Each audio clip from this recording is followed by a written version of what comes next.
അതെ, ഞാനിതൊരു പുതിയ സ്ഥലത്ത് പോയി. പക്ഷേ അതെനിക്ക് ഏറ്റവും ഫെമിലിയറായ ഒരു സ്ഥലം പോലെയാണ് തോന്നിയത്. തണുത്ത കാറ്റും നദിയുടെ ശബ്ദവും ഒരു കമ്പിളി പുതപ്പ് പോലെ എന്നെ പൊതിഞ്ഞു. ഇതുവരെ ഇതുപോലൊരു സ്ഥലം ഞാൻ നേരിട്ട് കണ്ടിട്ടില്ല. എങ്കിലും സിനിമകളിലും ഡ്രോയിങ്സിലും ഫോട്ടോസിലും ഒക്കെ ഇതേ സ്ഥലം, ഇതുപോലെയുള്ള സ്ഥലം ഞാൻ കണ്ടിട്ടുണ്ട്. അപ്പോഴൊക്കെ ആഗ്രഹിച്ചിട്ടുണ്ട് ഇത്രയും കാമായ ഒരു സ്ഥലത്ത് ഒരിക്കലെങ്കിലും പോകണമെന്ന്.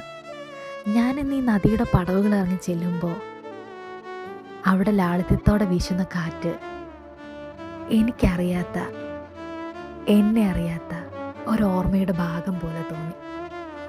ആ സ്ഥലം വിട്ടു പോന്നിട്ടും ഒരുപാട് നേരം ആ ഫീല് എൻ്റെ ഹൃദയത്തിൽ നിന്നു.